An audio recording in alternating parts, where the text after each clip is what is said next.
World heritage শান্তিনিকেতনের core জোনে কিভাবে গড়ে উঠেছে রেস্তোরাঁ? ঠিক এই প্রশ্নেই এবার সরব বিশ্বভারতী। বোলপুর পৌরসভাকে করা চিঠি পাঠিয়ে জানানো হয়েছে কিভাবে তাদের অনুমতি ছাড়াই কংক্রিটের নির্মাণ চলছে দ্বিজেন্দ্রনাথ ঠাকুরের দ্বিজবিরাম বাড়ির ঠিক পাশেই। বিশ্বভারতীর অভিযোগ, প্রাক্তন পৌরপতি সুশান্ত ভকতের ছেলে বিকাশ ভকত রেস্তোরাঁ নির্মাণ করছেন, যার একাধিক দিক ঘিরে রয়েছে বিশ্বভারতীর জমি। হেরিটেজ সীমানার মাত্র 25 মিটার দূরে এমন নির্মাণ কি আদৌ আইন সিদ্ধ? বিশ্বভারতীর ভারপ্রাপ্ত কর্মসূচি স্পষ্ট জানিয়েছেন, বিশ্ববিদ্যালয় বাণিজ্যিক প্রতিষ্ঠানের জন্য তাদের রাস্তা ছাড়বে না। এদিকে বোলপুর পৌরসভার চেয়ারপারসন পর্ণা ঘোষ জানিয়েছেন, বিষয়টি খতিয়ে দেখা হবে। তবে ওয়ার্ল্ড হেরিটেজ শান্তিনিকেতনের ঐতিহ্য কি এভাবে নষ্ট হতে দেওয়া যাবে? প্রশ্ন তুলছে এলাকাবাসীও। ধীরেন্দ্র মোহন সেন মানে ডিএম সেনের যেটা বাড়ি, মানে আমাদের এই গুরুপল্লীতে সেলিম মুন্সির বাড়ির, প্রফেসর সেলিম মুন্সির বাড়ির লাগোয়া আর কি। ওইটা হচ্ছে একটা পকেট ল্যান্ড, মানে পকেট ল্যান্ড মানে বিশ্বভারতীর ক্যাম্পাসের মধ্যে বা ক্যাম্পাসের লাগোয়া এরকম অনেক প্লট আছে বা জমি আছে, যেগুলো হচ্ছে বিশ্বভারতী মালিক নয়। এগুলো শান্তিনিকেতনের প্রথম দিকে বিশ্বভারতীর সঙ্গে বা শান্তিনিকেতনের সঙ্গে যুক্ত অনেকের বাড়ি আছে। যেমন এখানে আমাদের সেন্ট্রাল লাইব্রেরির পেছনের দিকে আছে সন্তোষ মজুমদারদের ফ্যামিলি।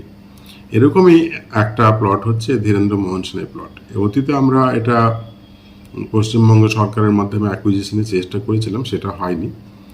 তো এটা প্রাইভেট প্লট। এখন আমরা যেটা শুনেছি যে ওটা বিক্রি হয়ে গেছে। প্লটটা 3টে কি 4টে ভাগ হয়েছে। ওটার 3 দিকে বা 4 দিকে বিশ্বভারতী আছে। এখন আমরা দেখছিলাম বেশ কিছুদিন ধরে ওখানে একটা নির্মাণ হচ্ছে, কনস্ট্রাকশন হচ্ছে। কি হচ্ছে সেটা আমাদের সঠিক জানা ছিল না, মানে কি ধরনের হচ্ছে আর কি। তো এখন শুনছি যে ওখানে একটা হচ্ছে, রেস্টুরেন্ট হচ্ছে আর কি। কারণ ওটা সম্ভবত বোলপুর মিউনিসিপ্যালিটি দিয়েছে, পারমিট দিয়েছে আর কি। আমরা বোলপুর মিউনিসিপ্যালিটি এবং এসএসডিএ এদের কাছে জানতে চাইবো বা চাইছি যে কি হবে। তো তারপর আরো বিস্তারিত বলতে পারবো। পৌরসভা কি আপনাদের জানিয়ে এই অনুমতি দিয়েছিল? বিশ্বভারতীর সাথে কোনো আলোচনা? মানে আগে? হ্যাঁ। না, আগে কোনো আমরা পৌরসভার কাছ থেকে কোনো চিঠিপত্র পাইনি।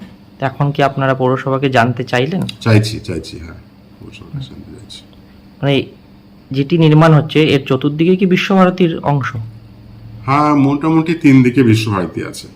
তাতে কি সমস্যা হতে পারে? সমস্যা যেটা হতে পারে যাতায়াতের সমস্যা।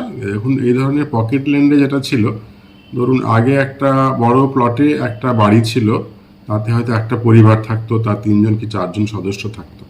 এখন সেটা যদি 4 ভাগে বা 5 ভাগে ভাগ হয়ে বিক্রি হয় এবং সেখানে যদি কমার্শিয়াল কিছু হয়, হোটেল রেস্তোরাঁ বা এই ধরনের জিনিস হয়, তার দুটো এফেক্ট পড়তে পারে। একটা হচ্ছে যে সেই জায়গাতে লোক সংখ্যা হঠাৎ করে অনেকটাই বেড়ে যাবে এবং অনেক লোকজন আসবে, তাদের গাড়ি ঘোড়া আসবে, এবং যদি অ্যাক্সেসটা বিশ্বভারতীর মধ্যে, যাতায়াতের রাস্তাটা বিশ্বভারতীর মধ্যে দিয়ে হয়, তাহলে অবশ্যম্ভাবীভাবে বিশ্বভারতীর ভিতর দিয়ে, বিশ্বভারতীর রাস্তার ভিতর দিয়ে বিশ্বভারতী ক্যাম্পাসের মধ্যে তার একটা প্রভাব পড়বে। এরকম কোনো বিষয় যদি নজরে এসে থাকে তাহলে অবশ্যই তার যথাযথ বিবেচনা করে সেদিকে আমরা এগিয়ে যাব। কেননা বোলপুর শান্তিনিকেতন রবি ঠাকুরের স্মৃতি বিজড়িত শান্তিনিকেতন আমরা সবাই জানি। তাই সেখানে যেটাকে আমাদের মাননীয় মুখ্যমন্ত্রীও বিশেষভাবে প্রাধান্য দেন, তো তার জায়গায় তার ঐতিহ্য নষ্ট হবে এ ধরনের কোনো কাজকে কিন্তু আমরা কিছুতেই মানব না।